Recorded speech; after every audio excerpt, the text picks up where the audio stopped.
আসসালামু আলাইকুম। আশা করি আপনারা সবাই ভালো রয়েছেন। তো ভিউয়ার্স, আপনারা জানেন যে আমি আসলে আমার গত ভিডিওগুলোতে আপনাদেরকে বলেছিলাম যে আসলে রমজান মাসের আগে বা ফেব্রুয়ারি মাসে আমি আপনাদেরকে বলেছিলাম যে আপনারা কিন্তু মার্চ মাসে আপনাদের যে গর্ভবতী ভাতা রয়েছে বা মা ও শিশু সহায়তার আওতায় মাতৃকালীন ভাতা, তো গর্ভভাতা বা কেউ বলে মাতৃকালীন ভাতা, তো এই ভাতার কিন্তু আপনারা একটি কিস্তির টাকা পাবেন।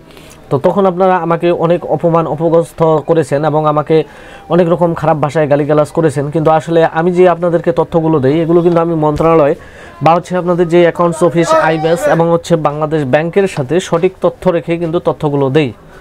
ভাইয়া কালকে দেখা করিস, আজকে টাকা পয়সা আনু নেই, কাল ফের আনছিল টাকা, কাল ফের তো আসিল নেই। তো এই বিষয়গুলো নিয়ে আপনাদের সাথে আলোচনা করার আগে আমি আপনাদেরকে বলি যে আপনারা আসলে কেন আমার তথ্যগুলো বেশি করে মিস করেন। তা হচ্ছে যে আপনারা আমার চ্যানেলটিকে যারা সাবস্ক্রাইব করেন না, তারা মনে করেন যে 14 দিন বা 28 দিনের মধ্যে ভিডিও না দেখলে পরবর্তীতে আর আপনার কাছে আমার ভিডিওগুলো পৌঁছাবে না। তো যার কারণে এখনও যারা চ্যানেলে সাবস্ক্রাইব করেননি তারা সাবস্ক্রাইব করে পাশে থাকা বেল আইকনটি বাজিয়ে রাখুন, ভিডিও তাহলে সবার আগে পেয়ে যাবেন। আপনারা যারা ভিডিওটা দেখতেছেন তারা হয়তো এখনও জানেন না যে আসলে আজকে গর্ভবতী ভাতার যে ইএফটি রয়েছে মোটামুটি প্রায় 2 লক্ষ জনেরও বেশি একটি ইএফটি ছাড়া হয়েছে। আর এই 2 লক্ষ জনের ইএফটি যদিও ছাড়া হয়েছে প্রথম পর্যায়ে, এটি কিন্তু কালকে বিকাল হতে হতে ব্যাপক হারে বেড়ে যাবে। আর যখন ব্যাপক হারে বেড়ে যাবে আপনারা কিন্তু বলতেও পারবেন না যে আসলে আপনাদের কাছে মানে মেসেজ যাবে না, কিন্তু আসলে টাকাটা যাবে। আসলে একটি কিন্তু বর্তমানে মনে করেন যে ব্যাংকের সার্ভারে বিশেষ করে সমস্যা চলতেছে। আমি আপনাদেরকে বলি যে কোন কোন ব্যাংকের সার্ভারে বিশেষ করে সমস্যাটা চলতেছে। ইসলামী ব্যাংকের সার্ভারে সমস্যা রয়েছে এবং আপনাদের যে ডাচ বাংলা ব্যাংক রয়েছে সেখানে সমস্যা রয়েছে। তারপরে আপনাদের নগদের যে মনে করেন যে মেসেজের যে সার্ভার রয়েছে সেখানে হালকা সমস্যা রয়েছে এবং বিকাশেরও কিন্তু মেসেজের সার্ভারে সমস্যা রয়েছে এবং কালকে একটু সার্ভারে আরও সমস্যা বেশি হবে।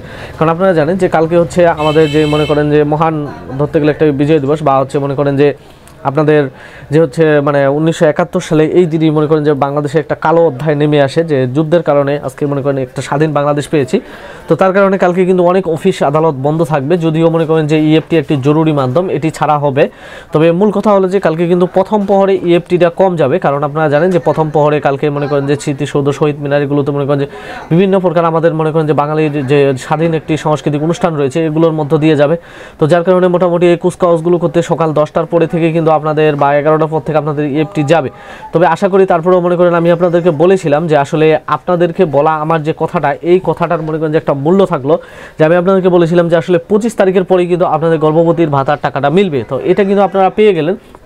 গর্ভবতী ভাতার যে টাকাটা সেটা কিন্তু আপনারা অলরেডি পাওয়া শুরু করেছেন। আর গর্ভবতী ভাতা এর আগে আপনারা আমাকে সবচেয়ে বেশি অপমান করেছিলেন যারা, তারা অত্যন্ত লোভী। আপনারা বলেছিলেন যে আসলে ঈদের আগে 4800 টাকা দেয় গর্ভবতী ভাতা, আমি কিছু জানি না, না জেনে ভিডিও করি।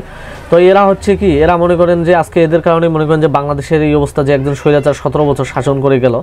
তো ভিউয়ার্স, আমি আপনাদেরকে বলি যে আসলে গর্ভবতী ভাতা আপনারা 800 টাকাই পাবেন, কারণ আপনারা জানেন যে আপনারা জানুয়ারি মাস পর্যন্ত আপনাদের যেই মনে করেন যে কিস্তিটা ছিল এটা আপনার ফেব্রুয়ারি 23 তারিখে পেয়েছিলেন। তো আজকে মনে করেন যে 25 তারিখ আর একটা ঈদ। তো এই ঈদের মধ্যে অন্ততপক্ষে আপনি এই 800 টাকা দিয়ে আপনার ছোট্ট সোনামণিটির জন্য অনেক কিছু করতে পারবেন। তো আপনার যদি পরিবারে এই 800 টাকা কোনো কাজে আসে থাকে, কোনো বড় ধরনের কাজে, তার বিনিময়ে অবশ্যই আপনি আমার চ্যানেলটি সাবস্ক্রাইব করবেন। কারণ আপনাদের যে মহিলা বিষয়ক অধিদপ্তর রয়েছে, মহিলা বিষয়ক অধিদপ্তর থেকে এবার সবচেয়ে বেশি মহিলাদের জন্য বাজেট আসবে, আর তা যে গ্রামীণ দুস্থ মহিলাদের জন্য। তো এই বাজেটগুলো পেতে হলে অবশ্যই আপনাকে আমার চ্যানেলের সাথে থাকতে হবে।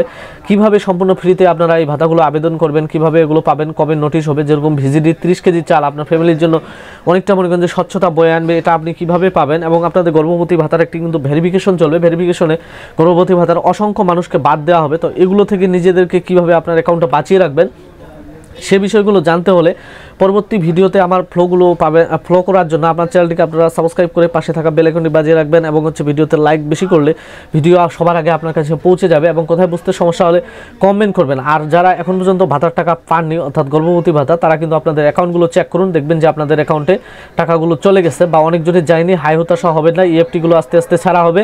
আজকে মনে করেন যে 25 তারিখে আমি ভিডিওটা তৈরি করে 26 তারিখ দিচ্ছি, কিন্তু 26 তারিখ 27 তারিখের মধ্যে সমস্ত টাকা পেয়ে যাবেন। এবং 27 তারিখে কিন্তু সন্ধ্যাবেলায় আরেকটি মনে করেন যে টাকা দেওয়ার সম্ভাবনা রয়েছে, সেটা আমি পরবর্তীতে জানিয়ে দিব। তো ভিডিওর সাথে থাকার জন্য ধন্যবাদ।